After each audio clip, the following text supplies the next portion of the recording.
अरे तो आप ये वीडियो देखिए, ये वीडियो रुकनी नहीं चाहिए, पूरी दुनिया के अंदर जानी चाहिए ताकि लोगों को पता तो चले कि चट्टीधारी सरकारें किस तरीके से मुसलमानों के ऊपर जुल्म कर रही हैं और इमामों को पकड़-पकड़ कर पिटवा रही हैं। इमाम साहब को सुनिए वो क्या कह रहे हैं। बहुत मारा, बाल पकड़ के, दाढ़ी पकड़ के, जैसे चाह मारा। और जब मारते मारते मन भर गया तो एक चौकीदार को बुलाया, कहा लाओ लाठी, और पकड़ के हाथ इसके चुत्तर पर इतना मारो कि उसको ठिकाना लगा। तो बड़ी मार मारा, कसम अल्लाह को। तो हमको थप्पड़ जितना मारा, सब कसम अल्लाह कह रहे हैं।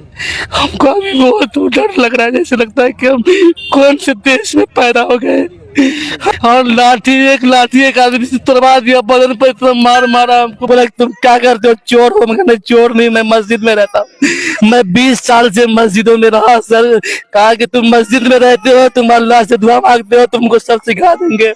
जो नहीं बोलना था सारी बातों को बोलना शुरू किया। बड़ा सवालिया निशान खड़ा होता है नीतीश कुमार सुशासन बाबू के प्रशासन पर कि आखिर प्रशासन किस प्रकार से एक मुस्लिम इमाम जो मदरसे में शिक्षक भी है उसको पकड़ते हैं, उसकी दाढ़ी पकड़ के उसको मारते हैं और उसको जाति सूचक गालियां देते हैं। इतना ही नहीं, ये भी कहते हैं कि तुम मुसलमान हो, अल्लाह तुम्हें बचाएगा, तुम बुला उस अल्लाह को, कौन अल्लाह तुम्हें बचाता है। इससे पैसे वगैरह भी लिए गए छोड़ने के बाद? जी 25,000 रुपया। 25,000 या 2500? 25,000। 25,000। एसपी साहब कहीं पर भीख मांग लेते तब भी तो काम बच जाता तुम्हारा। एक इमाम को पकड़ करके तुमने उसको पीटा, 2-4 पुलिस वालों से पकड़ के लाठियां बजवाई, उसके बाद कहा कि तुम अल्लाह से दुआ मांगते हो, बुलाओ अल्लाह को, तुम्हें अल्लाह को बुलाओ, वो तुम्हारी मदद करेगा। शर्म नहीं आती तुम्हें?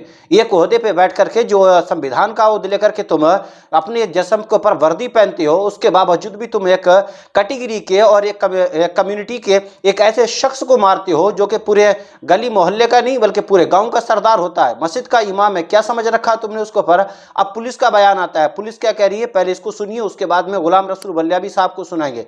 उसके बाद में सुनिए कि गुलाम रसूल बलियाबी साहब क्या कह रहे हैं। ये पुलिस का भी बयान सुन लीजिए, पुलिस किस तरीके से लीपापोती कर रही है।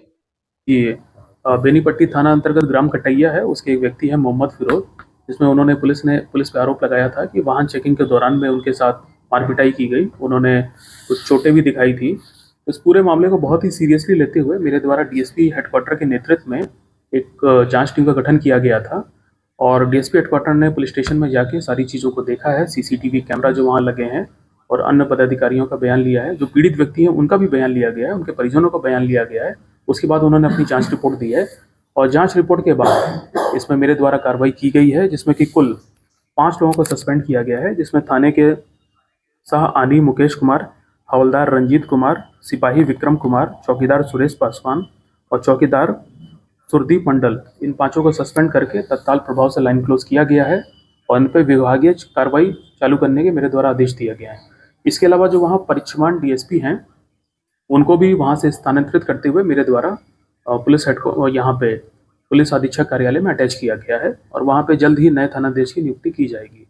देखिए, मैं आपको बताना चाहूँगा कि जो जांच रिपोर्ट डीएसपी हेडक्वार्टर की प्राप्त हुई है उसमें कुछ निम्नलिखित तथ्य पाए गए हैं। ये जो पीड़ित व्यक्ति है मोहम्मद फिरोज, ये 29 तारीख को सुबह बेनीपट्टी की ओर जा रहे थे मोटरसाइकिल से। उसी दौरान वहाँ पे रोड पे पुलिस ने एंटी क्राइम व्हीकल चेकिंग लगा रखी थी, जो कि प्रतिदिन ये ड्रिल की जाती है। पुलिस ने इनको वहाँ पे रुकने का इशारा किया तो ये रुके नहीं वहाँ पे, इन्होंने अपनी मोटरसाइकिल तेज गति से करके वहाँ पे भागने की कोशिश की। वहाँ पे और भी कई मोटरसाइकिलें हैं जिनका चालान किया गया था, तो सभी लोग रुके थे वहाँ पे। तो इस वजह से पुलिस ने फिर बल प्रयोग करके इनको वहाँ पे पकड़ा है। इसी क्रम में हुआ क्या है कि जो बल प्रयोग के दौरान जो पीड़ित व्यक्ति है मोहम्मद फिरोज, उनकी बाइक जो है तो वो अनबैलेंस हो गई और वो रोड पे गिर गई, जिससे कि वो कुछ दूरी तक घिसटा भी गए। उसके बाद पुलिस ने उनको उठाया है, फिर उनको पुलिस गाड़ी में बैठाया है और वहाँ से फिर बेनीपट्टी थाना पुलिस उनको लेके गई और थाना पे लाने के बाद उनको शिष्टा कक्ष में सीसीटीवी की निगरानी में ओडी पदाधिकारी के देखरेख में वहाँ पे उनको बैठाया गया ताकि उनके जो मोटरसाइकिल के कागजात हैं उसको जांचा जा सके। थाना पे आने के बाद जो पीड़ित व्यक्ति है मोहम्मद फिरोज, उन्होंने अपनी गाड़ी के कागज या फिर आधार कार्ड या भी कोई भी पहचान जो कागज है नहीं दिखाया उन्होंने कागज। चालान चेकिंग चल रही थी, चाला जो है वहाँ पर उन्होंने गाड़ी को नहीं रोका, जबकि मौलाना फिरोज खुद ये कह रहे हैं कि मैंने आगे जा करके अपनी गाड़ी को रोक लिया था, खुद से रोक लिया था, लेकिन पुलिस ये कह रही है कि भाई गाड़ी को नहीं रोका था। चलिए, गाड़ी को नहीं रोका था तो आपका काम ये था कि पकड़ कर मारेंगे, इस तरीके से मारेंगे और उससे ये कहेंगे कि आप मस्जिद में रहते हो, अल्लाह से दुआ मांगते हो, बुलाओ अल्लाह को, वही तुम्हारी मदद करेगा। ये तुम्हें राइट किसने दे दिया भाई? और इस तरीके से मारने का राइट तुम्हें किसने दिया है कि आप जिसे पकड़ेंगे जिस तरीके से चाहेंगे उस तरीके से मार लेंगे? मतलब एक इमाम हो गया या और कुछ हो गया, या कि एक इंसान ही कोई भी हो, इमाम की जगह कोई दूसरा भी होता तो उसको भी मारने का आपको ये राइट किसने दिया था कि भाई आप इस तरीके से मारिएगा? अगर गाड़ी नहीं रुकी थी चालान काटना चाहिए था आपको। कितने का चालान काटेंगे? 10,000 का काटेंगे, 20,000 का काटेंगे? आपका काम है चालान काटना, ना कि किसी को पकड़ करके उसको इस तरीके से बुरी तरीके से मारना। गुलाम रसूल वलियाबी साहब क्या कह रहे हैं जरा इनको भी सुन लीजिएगा, चैनल को सब्सक्राइब कर दीजिएगा। ये वीडियो रुकनी नहीं चाहिए, पूरी दुनिया के अंदर जानी चाहिए ताकि दुनिया वालों को ये पता चले कि हिंदुस्तान के अंदर मुसलमानों के साथ में ये चड्डाधीरी सरकार है किस तरीके से सलूक कर रही है और मस्जिदों के इमामों को कितनी बुरी तरीके से सता रही है। अब गुलाम रसूल वलियाबी साहब क्या कहते हैं इनको भी सुन लीजिए। बनी के बेनीपट्टी कटिया के रहने वाले हजरत मौलाना फिरोज साहब के साथ जो बेनीपट्टी थाना के पुलिस पदाधिकारियों द्वारा जो गैर कानूनी गैर इंसानी सलूक हुआ, इसकी मालूमात सोशल मीडिया के जरिए हुई। मैंने तुरंत बिहार के वजीर आला मोहतरम नीतीश कुमार साहब से गुजारिश की और कौमी इत्तेहाद मोर्चा के जिला सदर जनाब गुफरान शाहीन ने जाकर राब्ता कायम किया। मैंने ताकीद की, एसपी से मिलिए, तफसील बताइए। वजीर आला मोहतरम नीतीश कुमार जी के हुक्म पर तुरंत जांच बैठा दिया गया और जो एसपी साहब ने वादा किया था कि 24 घंटे के अंदर अंदर मैं कानूनी कार्रवाई करूंगा, हुकूमत की तरफ से, वजीर आला की तरफ से जो ताकीद और हिदायत गई है इंसाफ के लिए, उस पर कार्रवाई एग्रेसिव तरीके से की जा रही है। सोशल मीडिया के जरिए या बिला वजह इसको सियासी रंग देने की गलती लोग न करें, परहेज करें। कानून बहरहाल कानून है, ये बिहार है, ये बिहार है जहां न्याय के साथ इंसाफ के साथ काम होता है और किसी को भी कानून हाथ में लेने का हक और अधिकार नहीं होता है। इसलिए मैं गुजारिश करूंगा कि संयम के साथ कानूनी जो प्रक्रिया चल रही है उसको मुकम्मल होने दें और उसका इंतजार करें।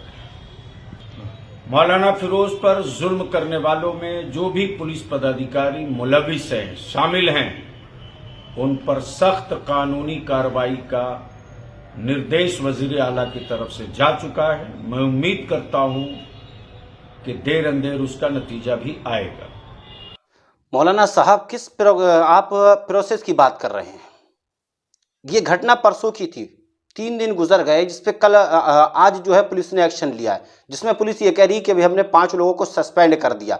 आप सिर्फ सस्पेंड होने से काम थोड़ी नहीं चलता है। उन लोगों ने इतना जुल्म किया इमाम साहब के ऊपर, उनके ऊपर एफआईआर कब दर्ज होगी? बात कह रहे हैं आप कि ये बिहार है। बिहार की दूसरी घटना बताऊं, ये आपकी स्क्रीन पर देख लीजिए। ये कल की घटना है, जो कल जिस तरीके से 2 इमाम साहब को पकड़कर मारा गया है और उसमें से एक की मौत तक हो गई, चाकू भोंक के उसको मार दिया गया।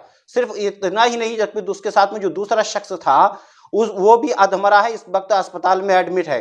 आप क्या बात करते हैं? ये सिवान बिहार में नहीं आता है। आप जाग रहे हैं, आप सुशासन की बात कर रहे हैं, आप उस सरकार की बात कर रहे हैं जो मुसलमानों की कितनी कट्टरता के साथ में दुश्मनी बनी हुई है। आप उसकी बात कर रहे हैं जो आए दिन बिहार के अंदर मस्जिद के इमामों को, मौलानाओं को पकड़ करके मारा जाता है। ये रात की घटना है, देख लीजिए आप अपनी स्क्रीन पर। इसमें 2 लोगों को बुरी तरीके से पीटा गया, जिसमें एक इमाम की मौत तक हो गई है। ये 2 दिन के अंदर 3 घटनाएं ऐसी हो जाती हैं। आप कह रहे हैं कि सुशासन व यहाँ के अंदर जो है कानून का राज चलता है। कैसा कानून का राज चलता है? आप कैसा कानून का राज? कहां है कानून का राज? अगर कानून का राज होता तो जिस शख्स ने इमाम साहब को मारा था उसको फौरी तौर पर सस्पेंड किया जाता, उसके खिलाफ एफआईआर दर्ज कर जाती कि तूने ऐसा क्यों किया। भाई तेरा काम चालान करने का था, तू चालान करता, 10,000 का चालान करता, 20,000 का चालान करता, गाड़ी जब्त कर लेता। लेकिन इस तरीके से मारने की तुझे जरूरत क्यों हुई? दूसरी खबर ये जो आपकी स्क्रीन पर उसको देखिए, इसमें एक इमाम साहब की मौत हो चुकी है, मौलाना नौशाद साहब की। दूसरे उनके साथी जो है बुरी तरीके से घायल हैं, जो कि अस्पताल में वो अपनी मौत और जिंदगी से लड़ रहे हैं। ये बिहार है, बिहार। बिहार के अंदर जिस तरीके से मुसलमानों के ऊपर जुल्म किया जा रहा है, शायद कि दूसरे स्टेट में कहीं पर मुसलमानों के ऊपर इतना जुल्म किया जाता होगा। अस्सलामु अलैकुम रहमतुल्लाहि व बरकातुहू।